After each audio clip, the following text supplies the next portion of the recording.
Hi friends, welcome to my channel. Meena నగలు మనోజ్ సేటు దగ్గర అమ్మేశాడని నిజం తెలుసుకున్న బాలు.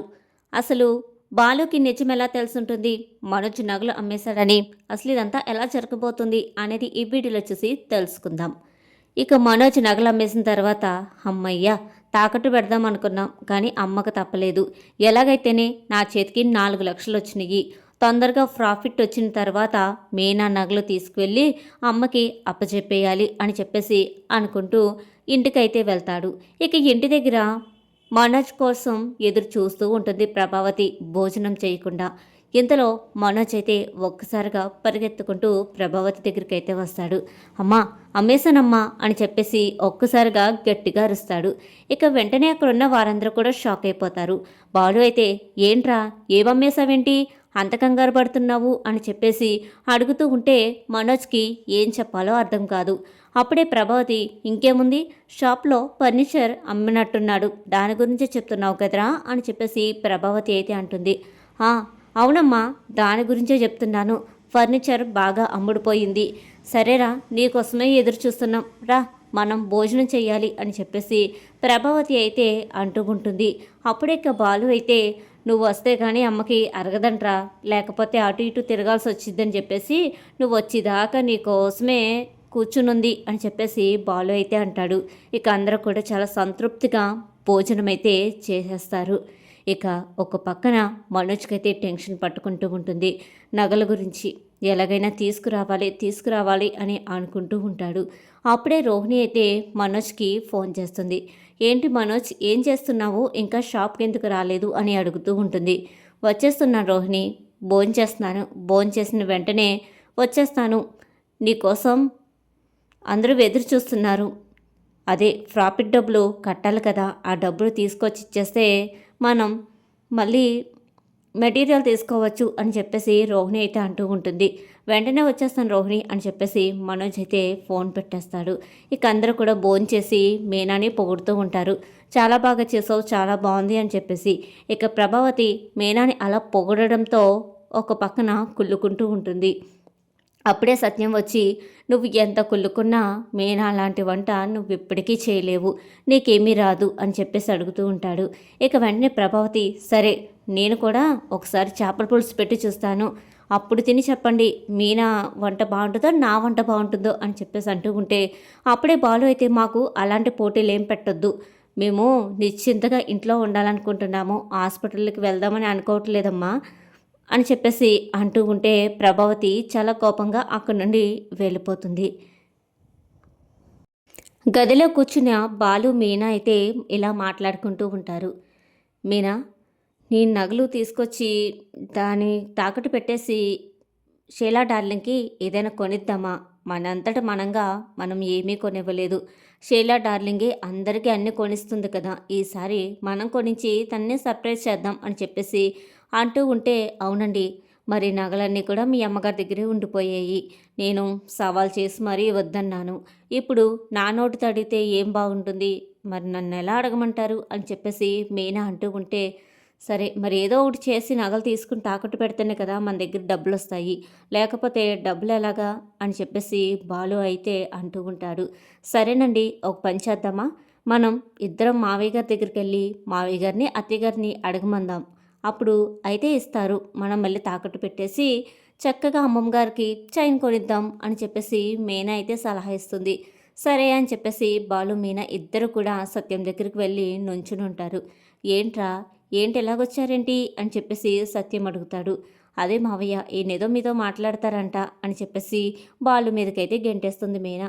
ఇక వెంటనే, ఏంటి నేను ఒక్కదాన్నే మాట్లాడాలనుకున్నానా, నువ్వు కూడా ఉన్నావుగా, అదే నాన్న, మరి అది అమ్మ దగ్గర మీనా నగలు ఉండిపోయినాయి కదా, ఆ నగల్ని ఒక్కసారి ఇస్తే ఇలా తాకట్టు పెట్టేసి అలాగిచ్చేస్తాం అని చెప్పేసి అంటాడు. ఇక వెంటనే, అవును, ఇప్పుడు ఆ నగలెందుకు, ఏమ్మా మీనా, నువ్వేమైనా అడిగావా అని అడుగుతూ ఉంటాడు.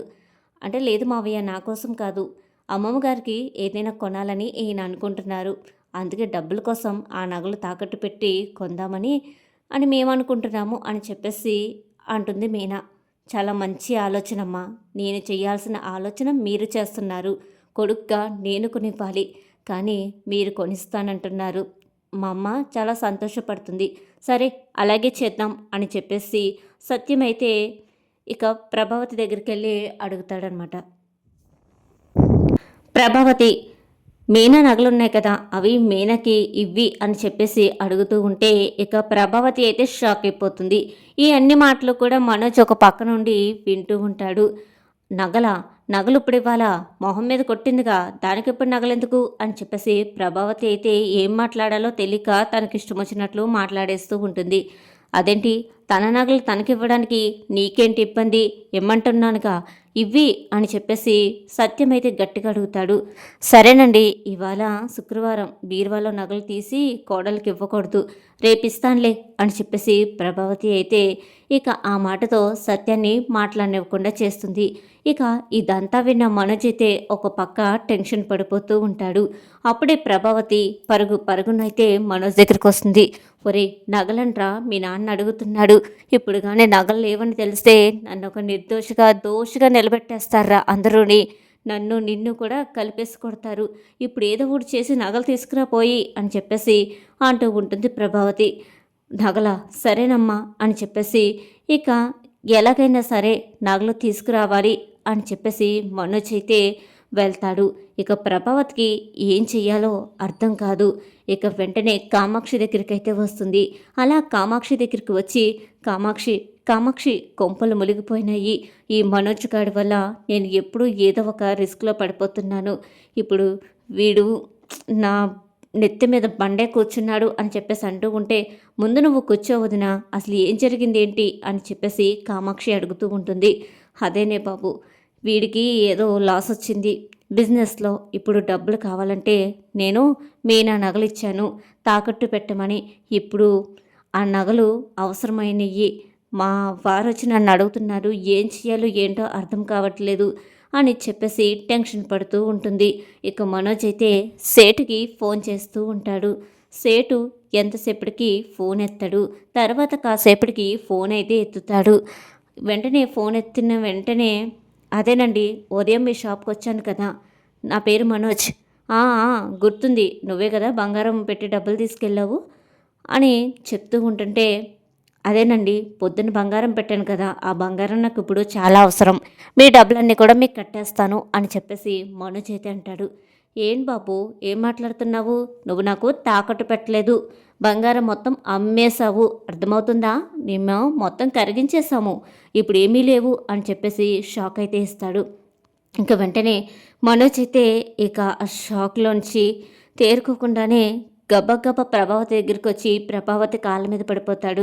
అమ్మ, నేను చాలా పెద్ద తప్పు చేశానమ్మా, ఆ నగలన్నీ కూడా కరిగించేశారు అని అంటుంటే, తాకట్టు పెట్టిన నగలను కరిగించడం ఏంట్రా, ఏమైనా బుద్ధి ఉందా లేదా అని చెప్పేసి ప్రభావతి అంటూ ఉంటే, లేదమ్మా, నేను తాకట్టు పెట్టలేదు, తాకట్టు పెడితే తక్కువ డబ్బులు వచ్చినాయి, అందుకే నగలు మొత్తం అమ్మేశాను అని చెప్పంగానే ప్రభావతి పిచ్చి కొట్టినట్టు ఇక మనోజ్ని తెగ కొడుతూ ఉంటుంది. వీడి వల్ల నాకు మనశ్శాంతి లేకుండా పోయింది, ఎన్నిసార్లు వెనకేసుకొచ్చినా వీడు ఇదే పని చేస్తున్నాడు, ఇప్పుడు ఆ నగలు ఎలా తీసుకురావాలి, తాకట్టు కూడా పెట్టలేదు, మొత్తం అమ్మేశాడు, అవే లేవు అని చెప్పేసి ఏం చేస్తావు నాకు తెలీదు, ముందు నువ్వు వెళ్ళి నగలు తీసుకురా అని చెప్పేసి మనోజ్ని పంపించేస్తుంది. ఇక బాలు అయితే ట్రిప్ క్యాన్సిల్ అయింది అని చెప్పేసి వెళ్తూ ఉంటాడు. ఇంతలో సేటు ఒక చోట కనబడి బాలు కారు అయితే ఎక్కుతాడు. ఎందుకంటే సేటు కారు అప్పటికే చెడిపోయింది.